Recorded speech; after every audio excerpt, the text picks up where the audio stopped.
everybody. My name is Julie Kroon, and I do adult programming, and I'm so tickled to see so many people in the room. You are in for a treat. We are going to be able to hear Wilma's story about her love for art from a very young age. And at the end of her presentation, we will go into the hallway. We'll start on that end and work our way down, and she'll talk about some of her art. So before we get started, though, one of the things that I like to do is talk about upcoming programs that are going to be happening at the library. So next week is National Library Week, which is a big deal, okay? So, you laugh, but I'm very serious. If you go to the front desk, there are bookmarks that you can pick up, and there are activities for all ages. There's free stuff that gets handed out. We all like free items, okay? So grab a bookmark from the front desk, put some activities on your calendar for next week. The next thing I wanted to point out is we are getting ready for an eclipse. And if you're not aware of it, the library has been very proactive in giving you an opportunity to view it. So there's glasses that you can pick up right in the entryway. You can take as many as you would like, but on Monday from 12:30 to 3:30, you can come and we have 2 telescopes set up. You can view the eclipse, and if the weather is not conducive, we will have it live in conference room CD. So tell your friends, grab some eclipse classes if you can't get here yourself, and take advantage of a really cool opportunity. The last thing I want to promote is one of my adult programs, which is next week. We have an excellent presenter coming in. Her name is Brenda Clark Hamilton. She's been here twice before. She's doing a program on servant leadership, and there are only 9 spots left. There is registration fee for this, but it is an amazing opportunity. So, again, there's postcards for this on the circulation desk. You can grab one. So now that I've done my introductions about what's coming up at the library, we're going to talk about Wilma, all right? Now, Wilma has been a little bit of a resistant speaker, all right, and she'll share that. But I wanted to share why we asked her. So we do have people who come to the library, or we find out that they do art or photography, and we say, would you be open to having your art on display? And Wilma was asked, Wilma, will you put your art on display? And we started hearing her story about art through the ages, from a very young age. So the next step I said is, will you speak? And she said, I don't think anyone will come. Well, look at Wilma, you're wrong. So, anyway, I want to also give that as an opportunity to any of you, if you have art on your walls or in your closet, like Wilma found, under the bed, wherever it might be, and you feel comfortable displaying your art, stop at the library, talk to Heidi. She will let you know if we have an opening, and we'll go from there. All right? So Wilma is going to tell us a little bit about her art, but I'm going to tell you a little bit about her. So I asked her to give me a little bio on her, and this is what she provided. Wilma Joyce Hoekstra was born near Sanborn, Iowa. She moved back and forth from Iowa to Minnesota in elementary school. She spent her high school years near Pipestone, Minnesota. She has lived in Sioux Center since her marriage to her husband, Don Lee Vande Berg. She was a co-owner and manager of Vande Berg Scales from 1964 to 2000, when they sold it to their son, David. They have one other son, Dean, who is now retired, who had a career in Boulder, Colorado in fire and rescue.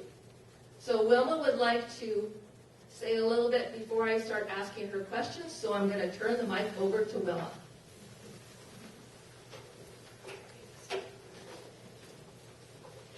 Oh boy, my heart.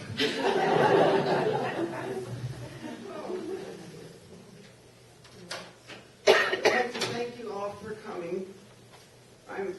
It's an honor to have you here. I hope you like my talk on how my art hobby came about. When asked to display my art by the library staff, I thought, will I be able to come up with enough pieces to display?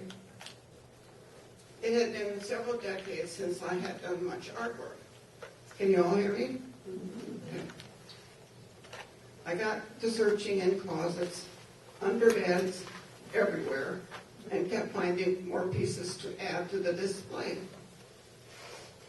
I am not a prolific speaker. In fact, in speech class in high school, I was tongue-tied and could hardly get out a word without stage fright. The teacher, Mr. Harvey, said, "Do you have a garden on your farm?" And I said, "We did." And boy, we did. My mother would can several hundred quarts of garden produce every year. "Well," he said, do you grow cabbage heads?" I said, "Yes." And he said, "Just pretend the whole class is a bunch of cabbage heads that you are talking to. And these are the best-looking cabbage heads I've ever seen." To this day, that technique has not worked very well. Due to my age and being a bit short of breath, my voice isn't what it used to be. And because my memory isn't what it used to be either, I need my manual teleprompter. By watching the news, we know that when we get as old as I am, reading from a teleprompter helps. So bear with me. Okay, Julie, it's your turn. All right, so my first question is, Wilma, I understand you've loved art from the time you were a young child. Please tell me, not just me, tell all of us about the activities you would do in the kitchen. Eat. I have always loved to do artwork from the time I was a small child. I would sit at the kitchen table and use the back sides of scraps of wallpaper to draw and color upon for lack of store-bought paper. Such is a scrap of wallpaper. Now, this has pretty linen on one side, but most of the old-time wallpaper was just plain paper with gaudy flowers on it and stuff. But the back side was clear, and you could use it for artwork.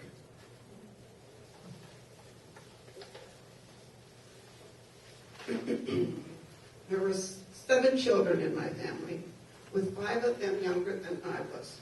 So finding paper was at a premium. At the time, when but a child, we had an old cook stove in the kitchen, which would discolor the wallpaper and the smoking of cigarettes. Back then, most of the men were smokers. So almost every spring, my mother would put up a fresh coat of wallpaper. The wallpaper roll scraps that were left were recycled as artwork.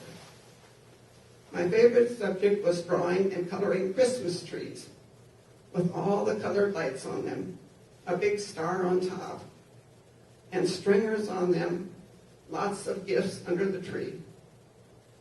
We didn't have a Christmas tree in my younger years, so we girls would go out and find a tree branch and decorate it with homemade stringers made of popcorn and chains made of construction paper.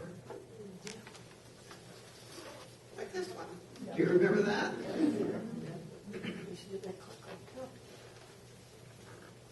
I didn't take any popcorn stringers along because I ate it all. We older girls would share a doll every Christmas as a Christmas gift. Needless to say, there was not much left of the doll by the next Christmas.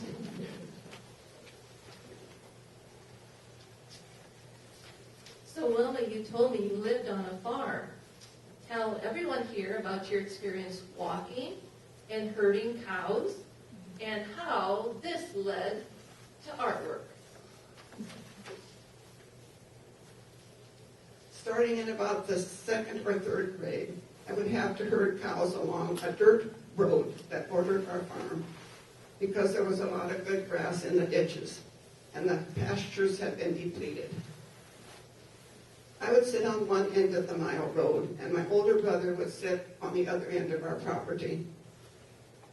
And when in the eyes of a small child, those huge cows would approach, when they kept walking toward me, I would think, are they going to turn around? But they did, heading back the other direction toward my brother. And then he would turn them around and they'd come back to me. The cows kept moving forward as they grazed.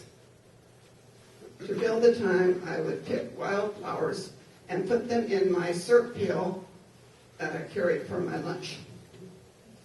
When I got home at the end of the day, I would arrange the flowers in a jar on the supper table. My brother would say, "Get those stinky weeds off the table." A typical brother comment. He probably would not own up to those words today.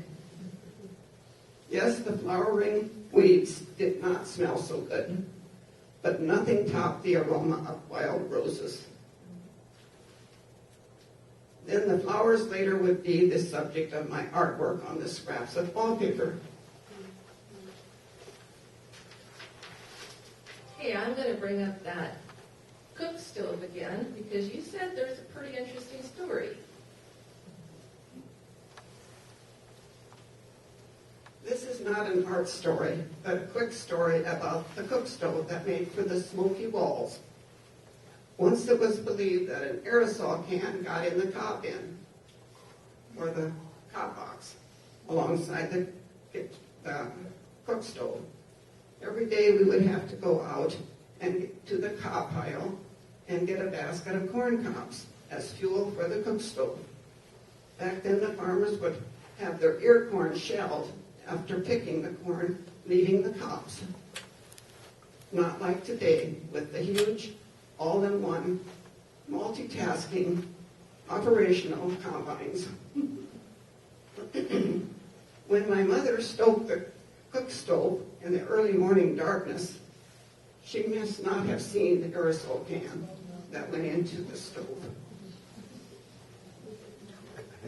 And it blew up and threw the stove grates and burning embers across the kitchen floor. It was quickly extinguished, but the embers managed to burn little divots in the linoleum of the floor. My brother Ron, who is now about 75 years old, often comments about that he, Ruth, and Mary, as kids, would see how how many of the little divots they could hit playing a game of marbles.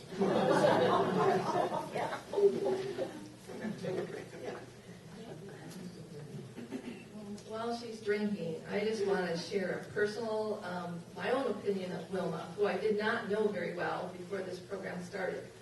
What I told her son is there is nothing that she won't try. So even though she wasn't interested in public speaking, she stepped up and did it. And she's a real good example to all of us who are maybe a little afraid to try something. Look at Wilma. She does it. So now I'm going to ask you to go back to high school. Did you take any art classes?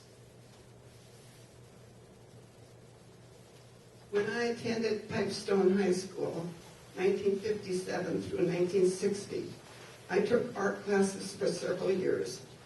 I still have the portfolio of some of the artwork from high school. I was asked to head the painting of the background prop for the musical South Pacific. I saved the actual paper sketch of the scene done with tempera paint used for the background. This is the actual sketch that I made back then.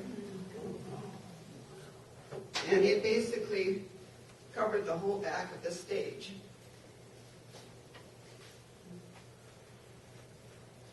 I liked my art teacher quite well because he gave me almost all straight A's. The other subjects, not so much.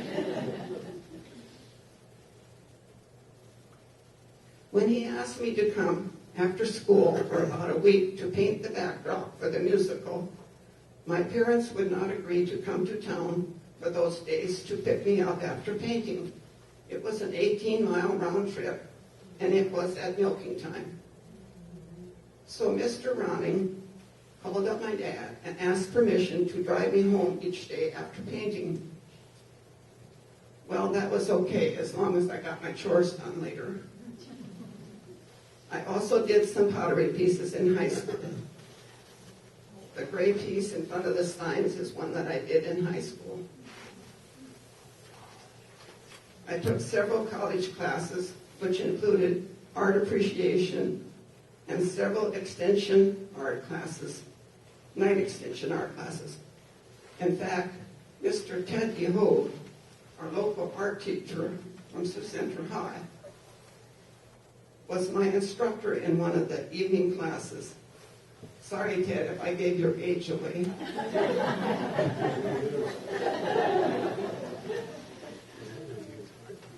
So I already mentioned that Wilma likes her challenge. Now she's going to talk to us about the different type of art mediums she has used throughout the years.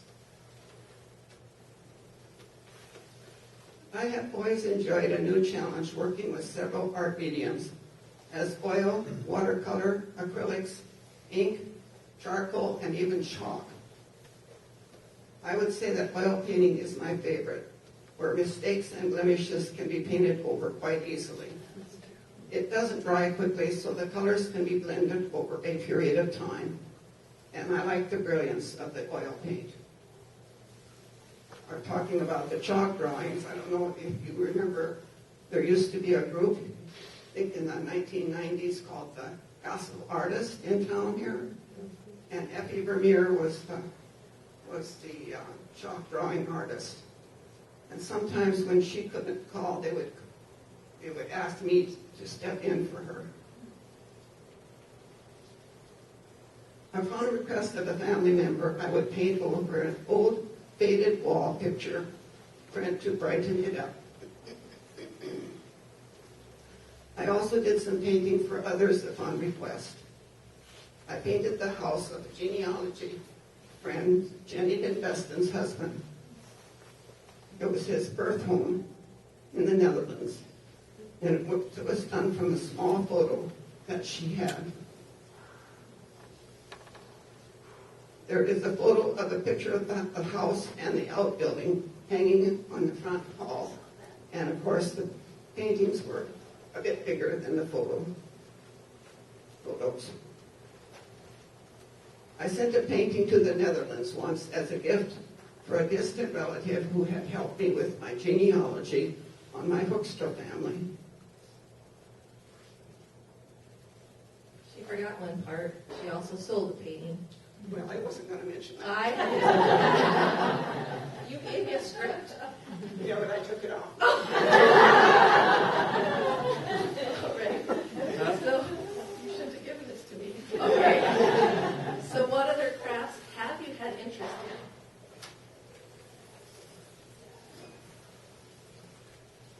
in? Along with art, I took an interest in crafts such as Mod Podge, or it's also called decoupage, ceramics, and needlework. I would see something done along those lines, and I would think, I can do that, so I would try. Most of my endeavors were short-lived. I'm going to show you a couple of signs that I did in ceramics class here. I know the date very well because it was January 1975. Do any of you remember January 10, 1975? It was probably the biggest snowstorm we ever had. Well, the morning was so nice. It was clear, quiet, and they said on TV and we were going to get a snowstorm in the afternoon. And we looked at each other and said, they're crying wolf again.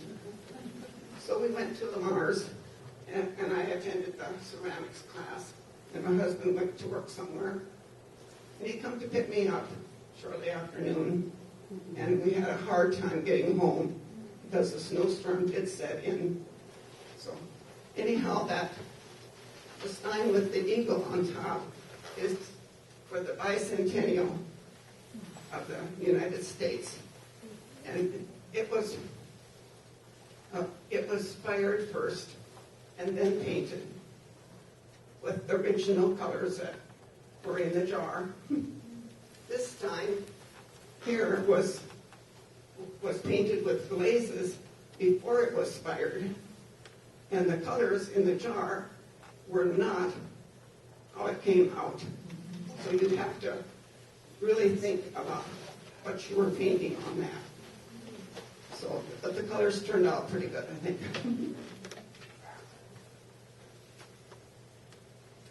I took up knitting once years ago, about the early 1970s.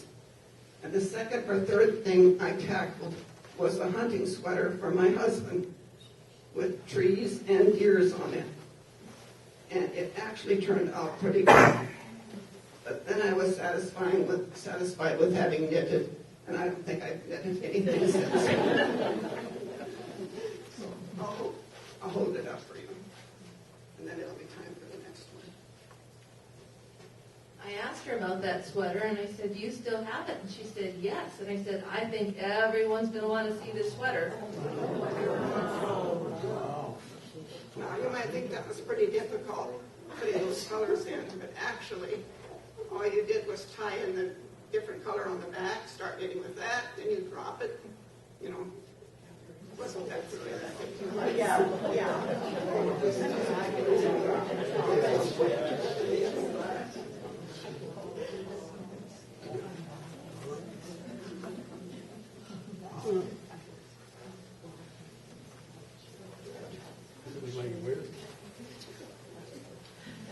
So if Wilma hasn't shown you enough, there's more. So in addition to artwork, she has other hobbies that are great relaxers for you and stress relievers. What are they? Well, artwork and handiwork and flower gardening and genealogy, which I started in 1982, were found to be relaxers and stress relievers after a busy day at the office. You can take your mind from one thing and put it on another. So, Wilma, can you tell us a little bit more about your work history? She wants my whole life history, doesn't she? As you probably know, I worked pretty much full-time for 37 years at Vande Berg Skills, along with my husband, Don, who started the business in 1964, after working for Toledo Scale Company for several years. We both had to wear many caps along the way as the business grew. In fact, my husband is here, and he has brought a cap that is hot off the press. This spring commemorates 60 years that Vande Berg Skills has been in business. We have been married a little over 61 years. And thanks to our son Dave, excuse me, and his great managerial staff, some of whom are here, thanks to them for carrying on the family business. Our granddaughter, Joy Lynn Vande Berg, is here too. She is quite an artist also. A photo of a painting she did is in the front hallway. So have you been able to do much art in the past 10 years? No. For the last several decades, in fact, I have not done much artwork as my interest shifted to an obsession with family and area genealogy work, which entailed doing 8 family history books, one on each of our grandparents. This blue one is the Vande Berg book.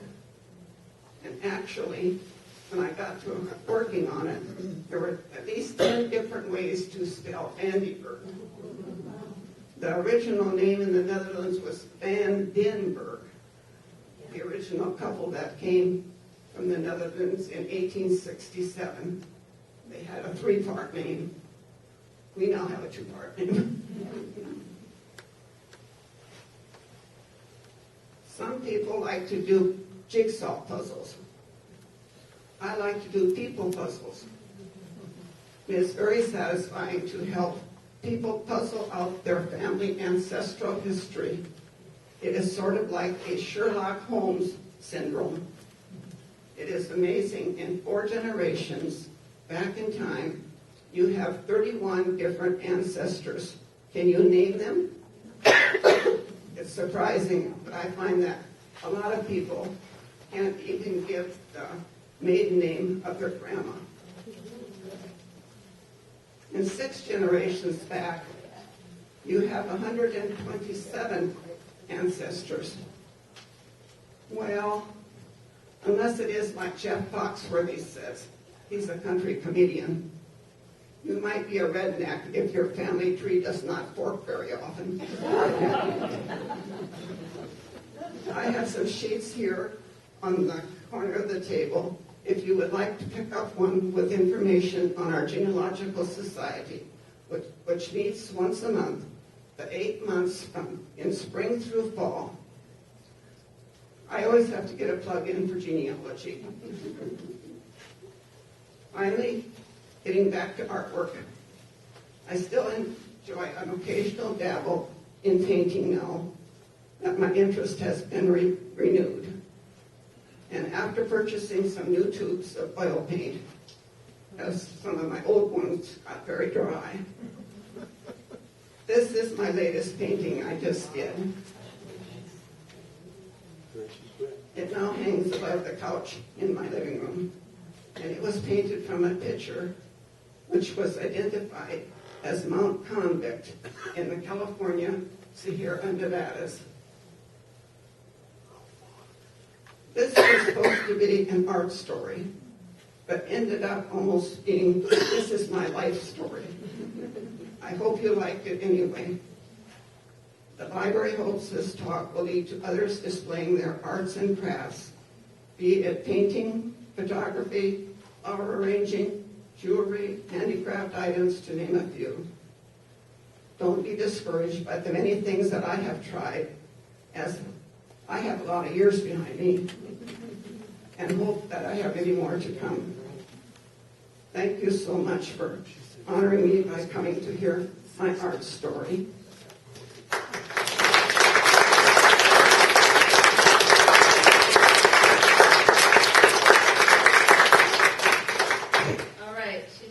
Talking, because I made her do questions and answers as well.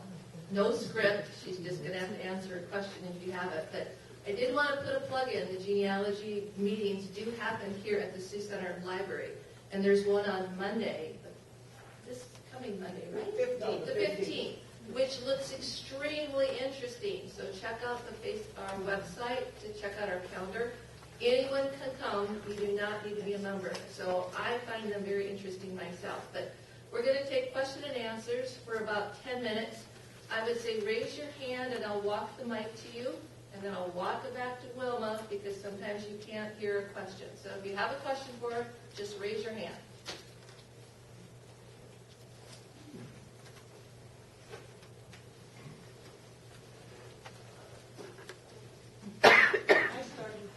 Maybe about 5 years ago, oil painting, and I wanted to switch to watercolor, and somebody told me that was a difficult transition. Is that for you? Well, watercolor and oil painting are quite different. Watercolor, you usually do the whole background in a light color you're going to do, and then you put in the other paints over top of that. And I guess you do about the same thing with oil, but it is quite different painting with watercolor and oil.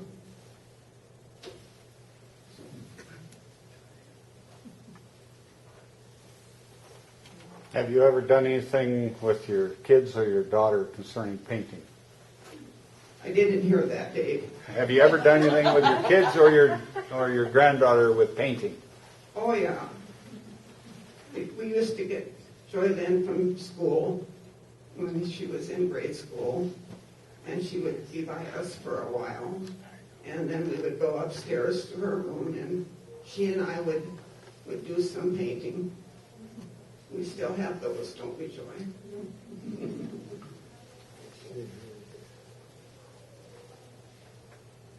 Did I answer the full question? Pretty much. Pretty much. You got schooled by Ted, and so did I. Oh, yeah? He's a multi-generational teacher. Yep, yep. Okay, good. Well, we let her off the hook, but we are going to go out into the hallway, and what we're going to do, I did not expect this large of a group, so it could be a little hard for everyone to hear, but we're going to give it a try. But let's let Wilma lead first. She's going to start on that end, and then let's have the back row just go one row at a time. So if you want to listen to Wilma talk about her art, we'll just have a very slow walk down the hallway, okay? So let's give her another applause for coming here today.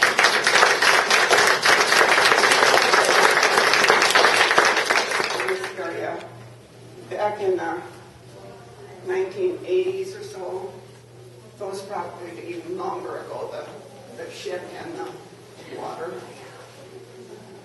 The next one is what they call Mod Podge or decoupage. Oh, yeah. And that's where you take a print and paste it on wood and then do some goofy stuff over the top so it looked like it was a painting. And we'll go down here, further on down.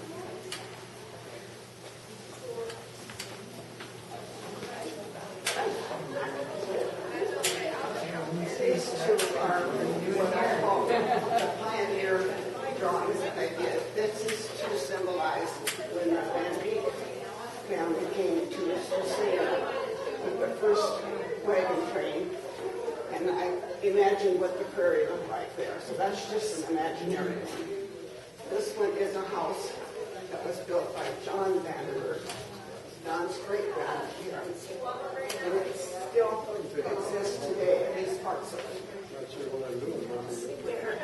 They'd like to show their possessions off, and too, didn't they? So they put their horses, other things that were valuable in the front yard, so you can see all of them. Right.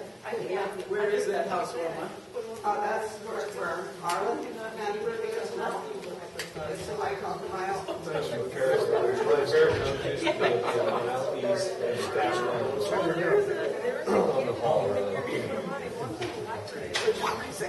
These three paintings probably recognized as the Ross technique.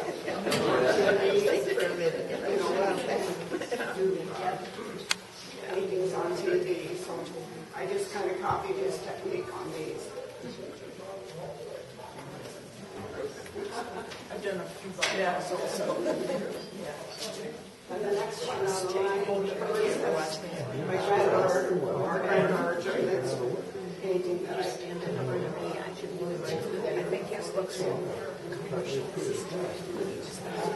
I don't know exactly. He's good.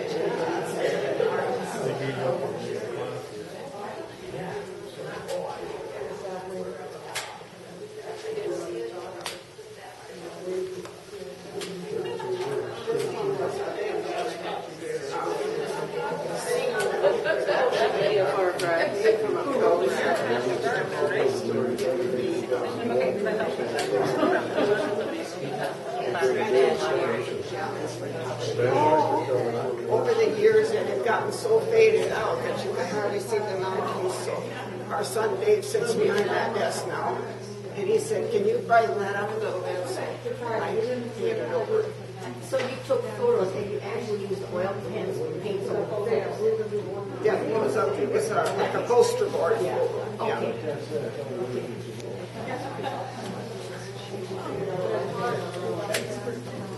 And these four paintings along here, I did for the 1991 centennial. And they are watercolor and ink.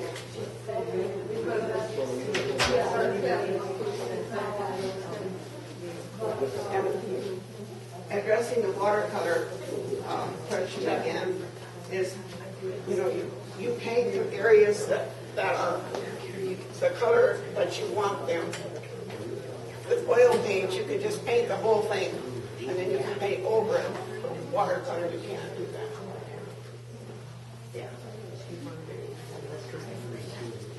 And here's an example of one that I painted over from my mother that she had hanging in her house. You could barely tell what was on the painting. It was old and dated. And then I, What was the original painting? it was just a red. Oh, it was a Yeah. And this is the ones I talked about.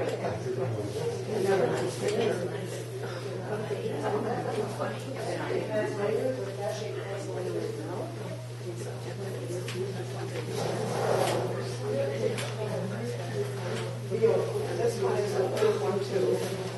I know we got a kid.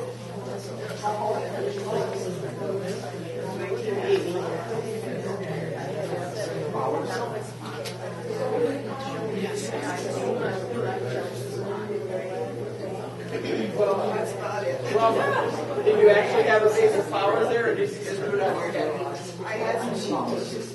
I didn't know I like that area in the base. So chrysanthemums in fact. Is that oil? Which one is your favorite, Wilma? Wilma, which one is your favorite? Which one is that? I think my favorite is that one I